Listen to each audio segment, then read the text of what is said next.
Hola, mi nombre es Anthony Mora y junto a mi compañera María Jesús Vindas venimos a hablar de un tema muy interesante que hemos titulado como Régimen Migratorio de Excepción, contraste entre los refugiados ucranianos y subsaharianos en España.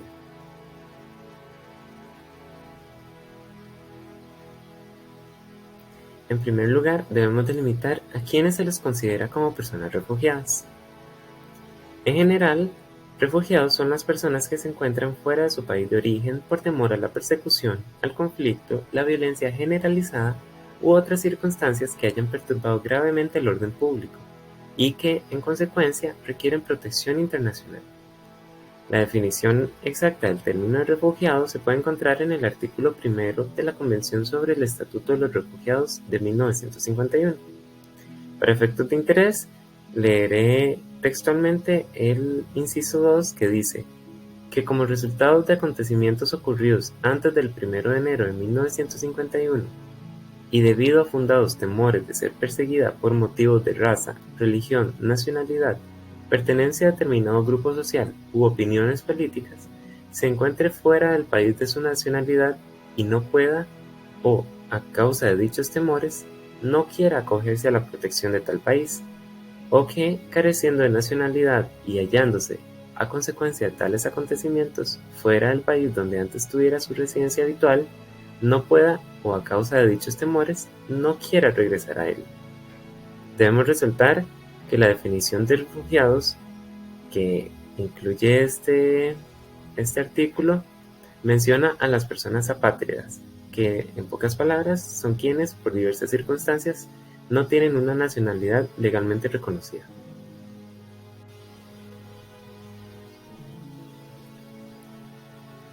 La normativa relacionada al tema es bastante amplia, por lo que nada más mencionaremos algunos ejemplos que consideramos necesarios. En primer lugar, se encuentra la Declaración Universal de Derechos Humanos de 1948. Si bien es de importancia en su totalidad, artículos como el 1, el 2 y el 3, que son referentes a la igualdad y dignidad de todas las personas sin distinción, el 5, que habla sobre la prohibición de los tratos crueles o degradantes, el 7, sobre la igualdad de protección ante la ley, y, en especial, el 14, que incluye el derecho a buscar asilo en cualquier país, resaltando, eso sí, que los términos asilo y refugiados son jurídicamente diferentes, pero en la práctica suelen mezclarse o utilizarse como sinónimos. También se debe destacar el artículo 15, que es el derecho a tener una nacionalidad.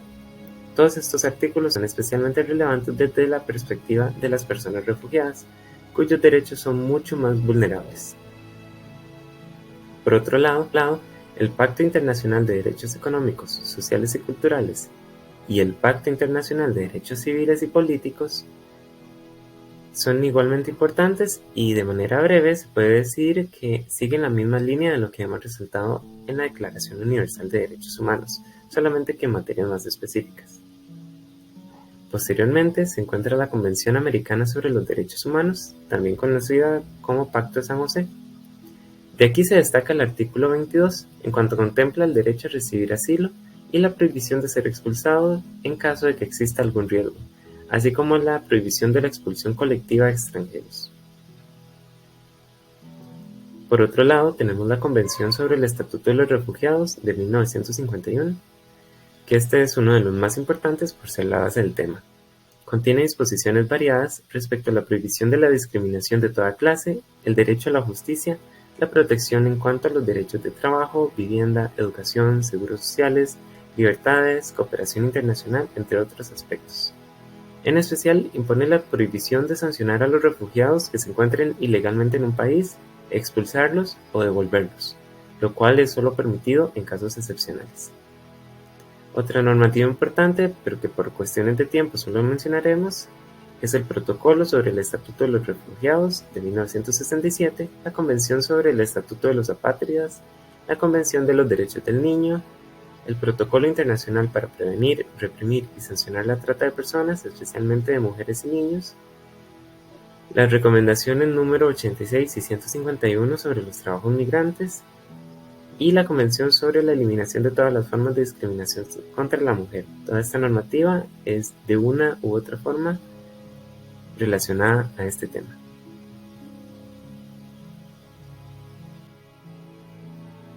Ahora bien, para abrirnos paso a la parte fuerte del tema, es necesario hacer una contextualización del origen de las tensiones entre Ucrania y Rusia, esto para poder entender el conflicto que se da actualmente.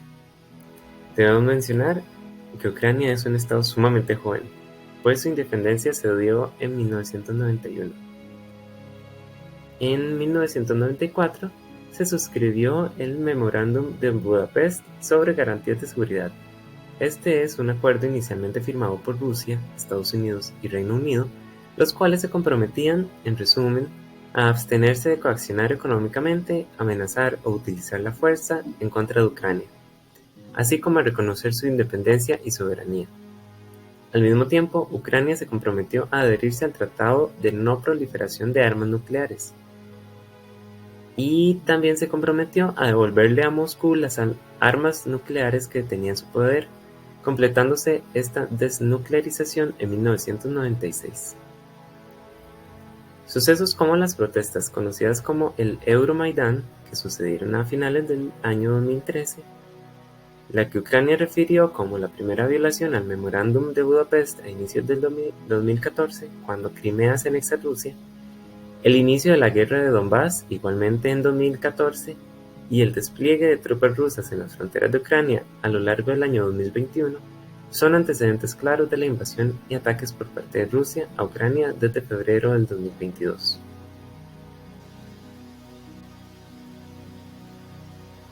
La invasión de Rusia a Ucrania, en su propósito de consolidarse como la nación dominante frente a los territorios que antes eran de su dominio, se identifica desde el 21 de febrero del 2022, cuando el presidente ruso Vladimir Putin decidió reconocer como entidades independientes las zonas de las provincias ucranianas de Donetsk y Lugansk, enviando tropas rusas a dichas zonas e iniciando la invasión a Ucrania la madrugada del 24 de febrero. Este conflicto ha traído innumerable cantidad de consecuencias, como la pérdida de vidas, incontables zonas destruidas, inestabilidad sociopolítica, aumento de la crisis económica ya presente debido a la pandemia por COVID-19, entre otros. Estos hechos, que repercuten no solo en Ucrania, sino que han tenido alcance global, han generado el panorama ideal para el surgimiento de la necesidad de refugio, razón por la cual se ha abordado el concepto desde el inicio de esta exposición. Las personas afectadas ante este conflicto armado han debido buscar estados que estén abiertos a ofrecerles protección, España siendo uno de ellos. Al 4 de julio del 2022 se contabilizaban más de 127.000 refugiados ucranianos en España, cifra que actualmente va en aumento, lo cual demuestra que el mecanismo de solicitud de refugio puede llegar a ser bastante ágil, tomando en cuenta lo relativamente reciente que ha sido el conflicto armado.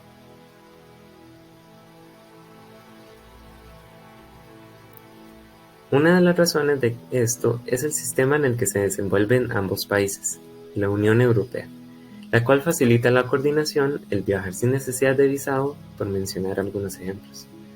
La Unión Europea le ha proporcionado a Ucrania apoyo humanitario, político, financiero y militar, al mismo tiempo que ha adoptado una serie de sanciones económicas a Rusia. Haciendo referencia a algunos sucesos abordados por medios de comunicación, podemos mencionar que con el inicio del conflicto se habilitó la primera aplicación de la Directiva Europea de Protección Temporal. Esta medida obliga a los países europeos a dar el permiso de residencia a los beneficiarios y el derecho a trabajar, recibir información, alojamiento adecuado, atención sanitaria y apoyo económico. Tras la modernización del sistema de la Oficina de Asilo y Refugio de España, tal estado ha podido permitir la rápida tramitación de las solicitudes de refugio, cuestión en la que tiene bastante experiencia. Asimismo, la cantidad de refugiados hace a España estar dentro de los países europeos con mayor cantidad de personas acogidas. A finales de junio se contabilizaban más de 8.100 personas procedentes de Ucrania que ya estaban trabajando, 47.000 tienen número de afiliación a la Seguridad Social, 22.000 menores de 18 años están escolarizados y 48.000 personas tienen tarjeta sanitaria. Una prueba del compromiso español es que al 12 de julio del 2022, 1.305 refugiados habían sido acogidos solo en la provincia de Cádiz, y de ellos, 361 menores ya habían sido incorporados al proceso de escolarización.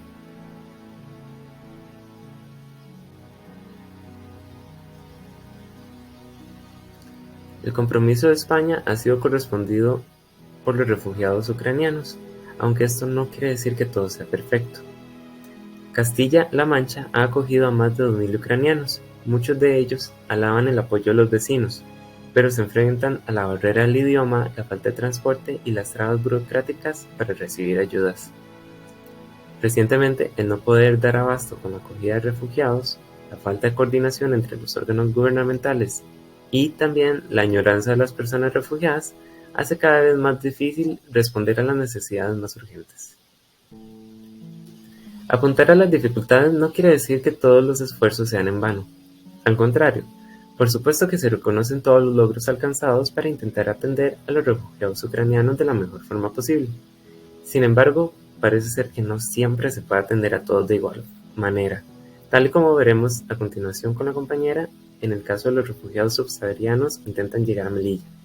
Antes de pasar con ella, vamos a ver un fragmento de un video que representa la situación de algunos refugiados ucranianos que desean volver a Ucrania a pesar de tener algunas condiciones en España. Спасибо. Gracias. Tetiana nos dice gracias antes de volver a Ucrania. Es de las pocas palabras que sabe en español. Agradece así haber sido acogida estos meses tras huir del país con sus 3 hijas. Ahora ha decidido volver. На то много причин. Nos cuenta que no trabaja y no tiene ayudas económicas. También que echa de menos su país. Sabe que volver es peligroso, pero dice que no tiene otra opción. Aquí se queda su hija mayor Anastasia, que trabaja ayudando a otros ucranianos refugiados. Dice que su familia no tenía más remedio que volver. Primero, que no hablan español. Segundo, que no trabajan. Y tercera cosa, que no pueden pedir cada vez que necesitamos alimentos, que necesitamos agua, pan. Estamos viendo la petición exagerada, muy alta, de familias que quieren volver. Que ya un agotamiento de las familias después de que ha pasado 1, 2, 3 meses que no tienen dinero. Es decir, las promesas del Estado de que iban a recibir ayudas económicas, pues no las tiene. Las dificultades económicas, el idioma o la añoranza son algunos de los motivos para decidir volver. Allí no saben ni si van a encontrar su casa. No va a ser fácil volver, pero es lo que hay, dice Tetiana. No sabe si podrá retomar su trabajo. Lo único que sabe es que la vida no va a ser como antes. Por eso aprovecha los últimos minutos en España con su hija antes de volver. Ahora, para continuar con la exposición, vamos a hablar de Melilla, pero primero tenemos que ver qué es Melilla. Melilla es una ciudad autónoma de España que se encuentra situada al norte de África, a las orillas del mar Mediterráneo. Ahora, ¿por qué nuestro interés en Melilla? Desde los 90, este ha sufrido como una inmigración un poco irregular, ya que tratan de acceder desde Melilla a la Unión Europea. Esto pasa mucho también en Canarias y en Ceuta, y se da porque al ser frontera con países de África y la Unión Europea, hace que haya mucha afluencia aquí, migratoria pues, y específicamente esto le está generando, o le ha generado por mucho tiempo problemas diplomáticos entre España y Marruecos. Los hechos sucedidos en junio fueron muy lamentables, pero antes de exponer qué fue lo que sucedió, queremos dar un poco de como de contexto histórico de lo que ha pasado todos estos años en Melilla, porque no es como un hecho aislado lo que sucedió. Entonces, a finales de 1991 comenzaron a llegar africanos subsaharianos a Melilla como solicitantes de asilo. Por eso estaba generando una dificultad para vivir, tanto para los migrantes como para los residentes en Melilla.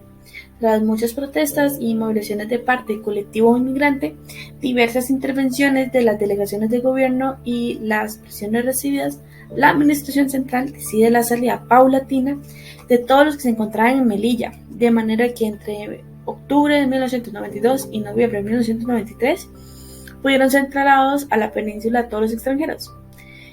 Los mismos se repite en 1994 y en esta ocasión, Melilla acoge junto con una corporación local quien asume la acogida desde esta fecha y durante los años que siguen. Se sigue haciendo como este traslado a la península con ayuda de ONGs. Ahora, la primera gran operación que fue acogida por una ONG se dio en 1996 y se finaliza en 1997. A lo largo de todo ese tiempo se llevaron a 1.410 migrantes. Esto consistía en que le daban el traslado a la península, les daban cédula o si no pasaporte, si no tenían pasaporte se lo daban para que pudieran identificarse y todo eso, y también les daban una autorización para trabajar por un año, digamos. Este programa se llama Programa de Acogida y Acción de Empleo para Inmigrantes Subsaharianos de Ceuta y Melilla. Como la clave de este programa era que se quería dotar al inmigrante de documentación para que sea reconocido, ya que es la única manera en que se pueda tener una estancia y un acceso al empleo. Esto solo se podía hacer si el inmigrante quería residir y permanecer trabajando su vida en España, no que lo hacía para que fuera un puente, digamos. El objetivo no era que después de estar ese año en España se fuera a Holanda, sino que se quedara permanentemente en España. En este programa han participado más de 29 países. Todos estos tratan países que se encuentran en extrema pobreza o que están en situación de guerra y conflictos internos sociopolíticos muy fuertes, que sean por etnia, cultura y demás. Desde finales del mismo y durante los primeros meses del 2000, la corriente migratoria subsahariana se ha identificado y ha orientado aceleradamente hacia el archipiélago canario, reproduciéndose en las islas la ausencia de condiciones adecuadas para atención y absorción de los numerosos y continuas llegadas, así que las circunstancias que haya llegado a los responsables de distintas instituciones públicas y privadas a solicitar al gobierno central que haga una redistribución de estos inmigrantes por el territorio nacional, y hoy se plantea como la única salida posible de presión ejercida por la permanente afluencia de inmigrantes procedentes de África Negra hacia el archipiélago. Ahora bien, ¿qué fue lo que sucedió en Melilla este año?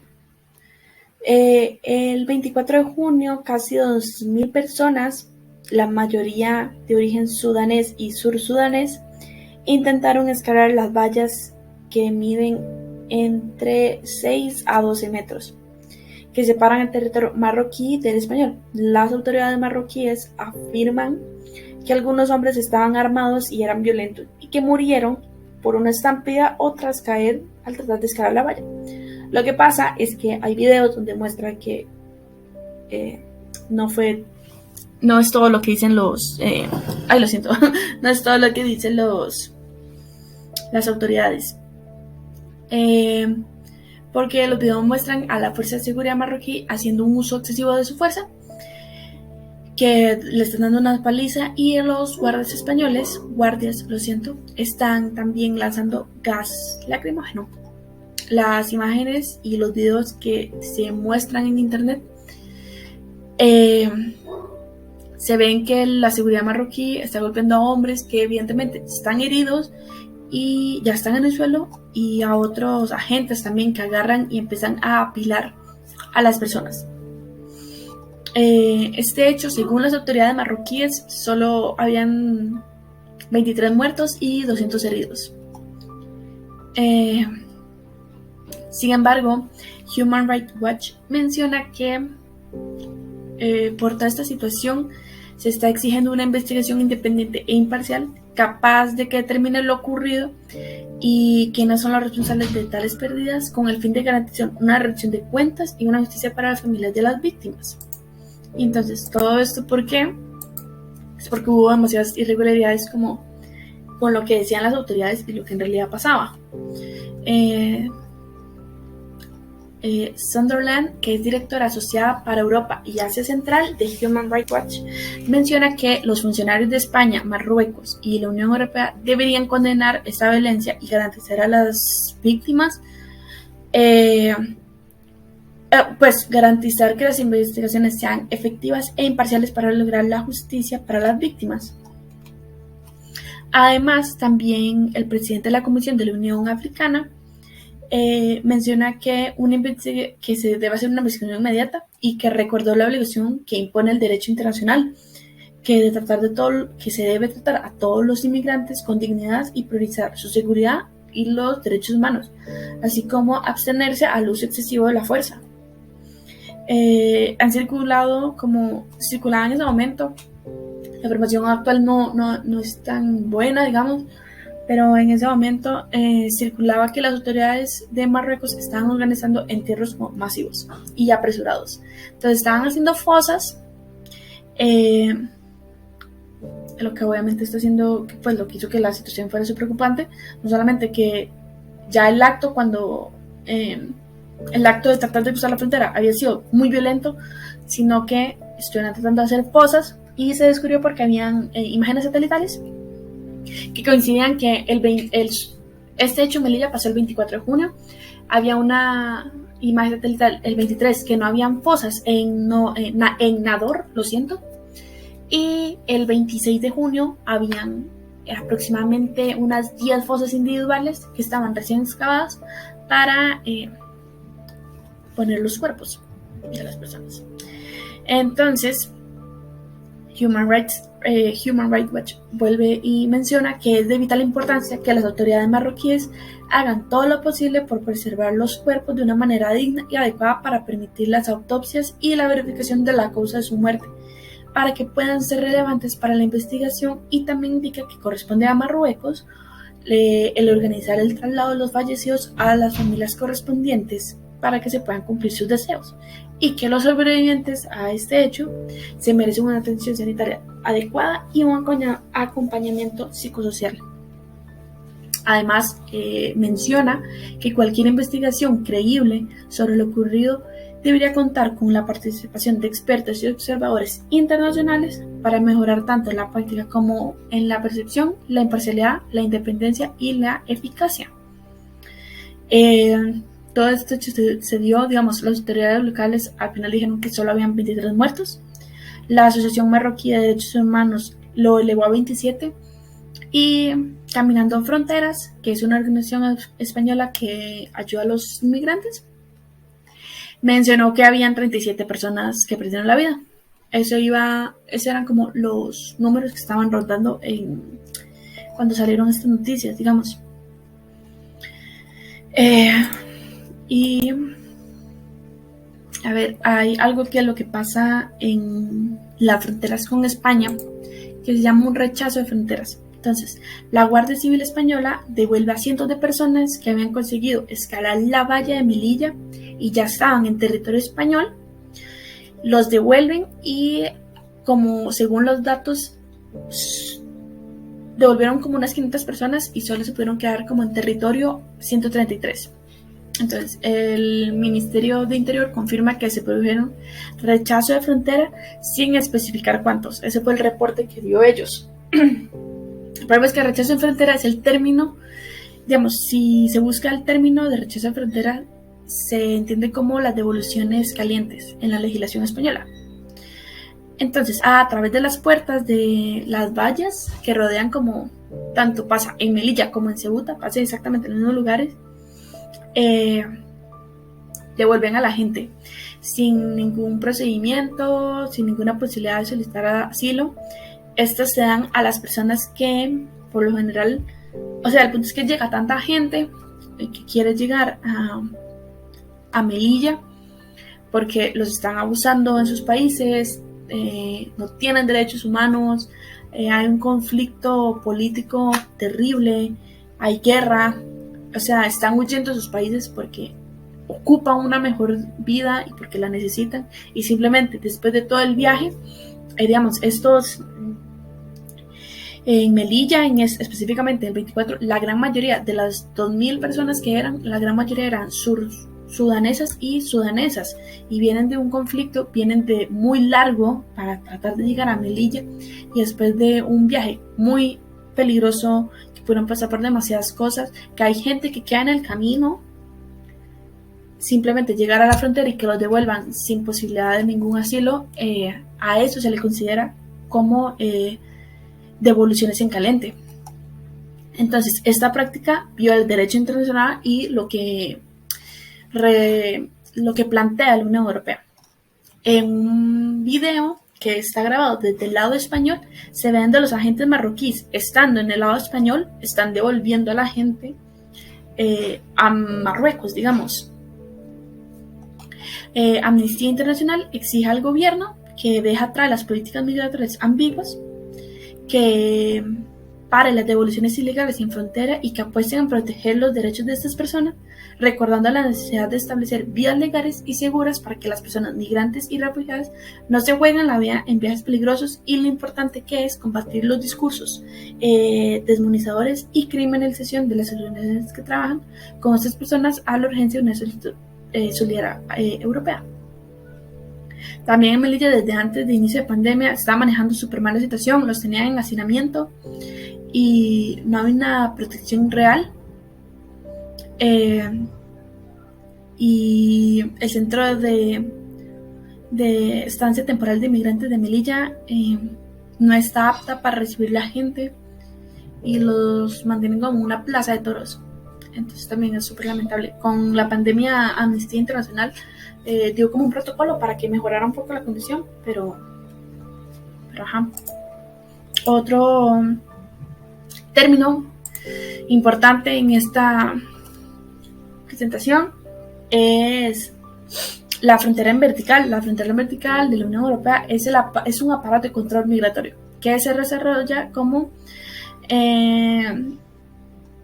que se desarrollan los países de tránsito a lo largo de su territorio. Entonces no se necesita como que sean frontera específicamente, no es que solamente lo tenga Marruecos, ya que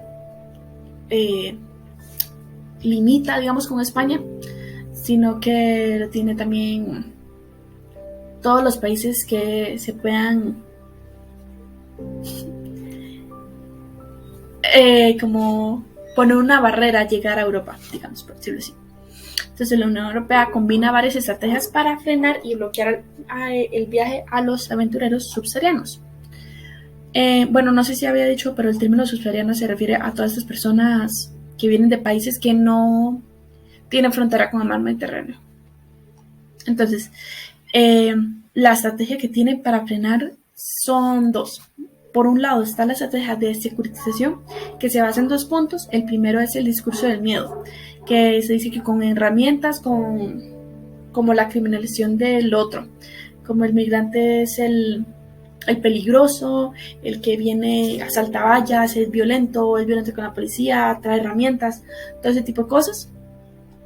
Y también cuando se da como el fortalecimiento de las medidas de seguridad, cuando la valla se hace cada vez más alta, cada vez más peligrosa, cada vez como le genere más dolor al inmigrante si pasa. Y la otra estrategia que tiene la Unión Europea para frenar es que actúa como un instituto un poco, para algunos puede ser de una manera inteligente, a otro un poco perversa, pero desde el programa de La Haya del 2004 comenzó un proceso de externalización de la frontera europea.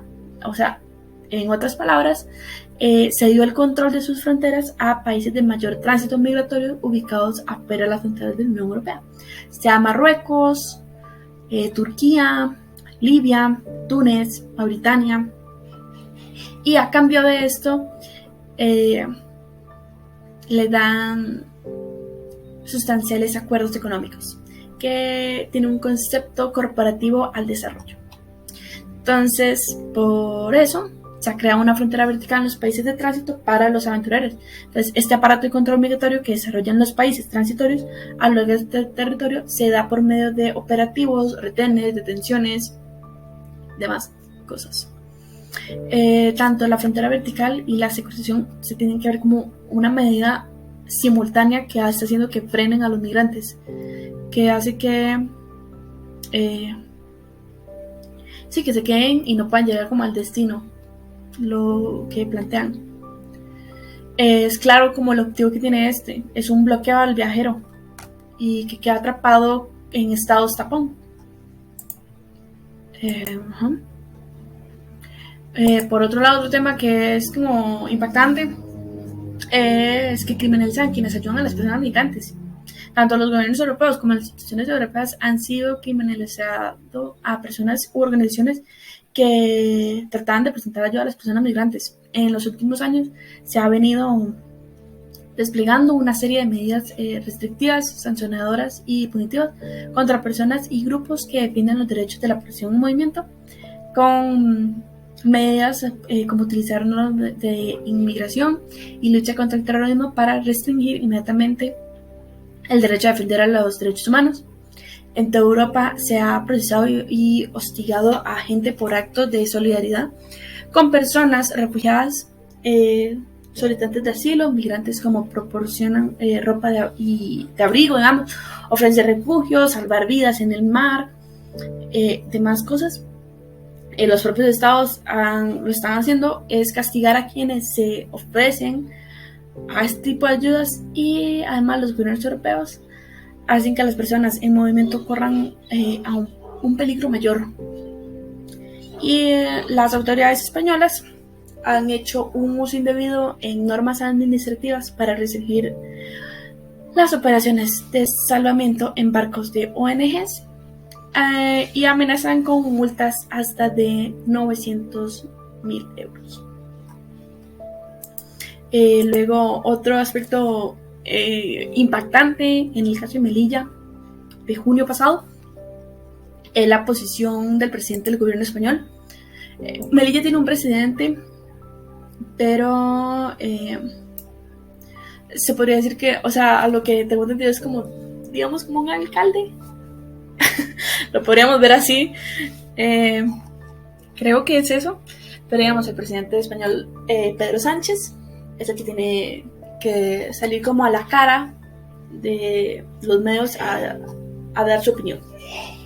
Entonces, el presidente del gobierno español definió que la forma en que los policías de Marruecos y España repelieron a los migrantes que intentaron cruzar la frontera entre las dos naciones del enclave de Melilla, el norte de África, dijo que había sido por un ataque. Entonces dice que hay que recordar que muchos de los migrantes atacaron las fronteras de España con hachas y garfios, lo siento. Y también menciona que estamos hablando de un intento de asalto a la valla que evidentemente se hizo de forma agresiva, y por lo tanto las fuerzas y cuerpos de seguridad de Estado, como también la gendarmería marroquí, lo que hicieron fue defender la frontera española. Las ONGs que trabajan en el norte de África y las organizaciones de derechos humanos han criticado el trato recibido por los migrantes por parte de la policía de ambos lados de las fronteras. También han culpado a las autoridades españolas y la Unión Europea por haber externalizado los controles fronterizos a Marruecos y a otras naciones. Pedro Sánchez está tratando de mejorar la relación con Marruecos tras una agria disputa diplomática por el Sahara Occidental. Entonces, lo que trata es de no criticar el operativo que hizo Marruecos. En una entrevista, el mandatario expresó sus condolencias a las familias de los fallecidos, pero culpó de la tragedia a las bandas organizadas internacionales que se lucran con el sufrimiento de los seres humanos, que lo único que buscan es mejorar su vida. E insistió que estas mafias internacionales que dañan no solamente la integridad territorial, en este caso en España, sino también que está dañando al país que está sufriendo la migración irregular, como Marruecos. De igual forma, Pedro Sánchez menciona que es empático y que lamenta mucho las personas, pero que la responsabilidad de él es defender las fronteras. En este orden, el líder ejecutivo ha pedido hacer el ejercicio de la empatía con las fuerzas y los cuerpos de seguridad del Estado y con los ciudadanos de Ceuta y Melilla, que también tienen derecho a vivir con tranquilidad. Finalmente, Sánchez menciona que el ejercicio de la empatía con una gendarmería, marroquí, que se ha empeñado en fondo con las fuerzas y cuerpos de seguridad para tratar de evitar un ataque violento a la valla de Melilla. Además, recuerda la acción solidaria que su gobierno, su poder ejecutivo, realizó a la crisis que ha provocado miles de refugiados por parte del mundo y dice que el Servicio de Rescate Marítimo Español ha rescatado a 128.000 personas en el mar desde el 2018, que fue ejemplo de la evacuación e integración de mujeres y niños afganas tras la toma de Kabul, y que hemos aumentado el presupuesto de hasta 3.500 millones para la ayuda de la cooperación y desarrollo con los países africanos. Y por último dice que lo que sucedió en Nador, esto lo de las fosas, querían ocultar a los muertos por la entrada a Melilla. Entonces lo que sucedió en Nador es el último acto de una tragedia. Tenemos que ponernos en la piel de todos los actores de esta tragedia. No olvidemos que recordar que España es el único país de la Unión Europea que tiene fronteras con África. La brecha desigual de mayor es la brecha desigual de mayor del mundo. El drama es complejo, no podemos verlo solo como un prisma. Hablamos de mafias, debemos fortalecer nuestra corporación. Los marroquíes también tienen un problema de migración irregular. Yo lamento mucho la pérdida de vidas humanas, me solidarizo con las familias, pero pido que nos pongamos también en la piel de la gendarmería marroquí, que ayuda a los españoles a proteger nuestras fronteras, y también el derecho de los ciudadanos de Ceuta y Melilla para tener unas fronteras seguras. Hay que recordar que en 12 meses Melilla ha sufrido 8 ataques violentos a la valla, con armas, con palos, con cuchillos, con hachas.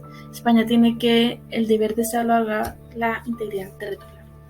Esta fue la posición de Pedro Sánchez a todo lo sucedido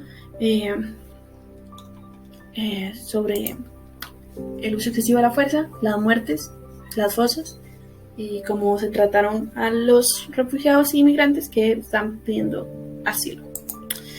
Entonces, lo que pasa es que el Tribunal Europeo de Derechos Humanos ha dejado claro en varias ocasiones lo relacionado con el control de fronteras, que aunque los estados pueden tomar medidas para impedir la entrada no autorizada en su territorio, como la fuerza y necesidad de controlar las fronteras, eso no justifica para nada el uso violento y la desprotección de los derechos humanos, incluido la vida y los tratos inhumanos y degradantes que se generó en esa fecha y lo que se genera en Melilla constantemente.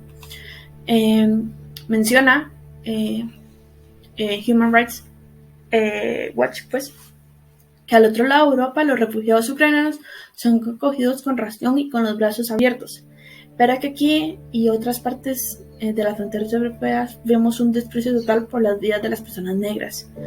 Los intentos a gran escala de saltar las vallas de Melilla plantean un problema de seguridad, pero no justifican en absoluto la violencia que hemos visto. Los hombres que murieron y los supervivientes merecen una investigación creíble y que los responsables rendan cuentas. Ucrania nos ha enseñado un camino mejor, y los gobiernos, las instituciones, las ONGs, gran parte del público ven la migración como una amenaza y como una tragedia humanitaria. Esta narrativa binaria perpetúa la idea de que la migración es un problema, que hay que resolver un problema que ignora la agencia económica, la política, y los migrantes se ahogan en la generación de alternativas. La salida de este agujero no es imposible. La respuesta que se ha visto en toda Europa al acoger a los refugiados ucranianos es un faro de esperanza que debe guiar a la creación de nuevas políticas migratorias en beneficio de todos los migrantes. Es cierto que no todos los que llegaron de Ucrania los recibieron con la misma calidez como lo fueron los estudiantes africanos atrapados en las fronteras, pero este periodo nos ha demostrado que es posible la cooperación y creación de vías migratorias seguras y legales en un tiempo muy corto y a gran escala. Los líderes europeos pueden unirse en un lugar de recurrir a acuerdos bilaterales que son lucrativos para una pequeña élite y devastadores para los derechos humanos internacionales. Se ha demostrado que el caos y la violencia de las fronteras europeas imponen a los que no son ucranianos, son innecesarios y que pueden ser resueltos. Eso sería todo nuestra presentación. Espero que haya sido de su agrado y que quede de reflexión.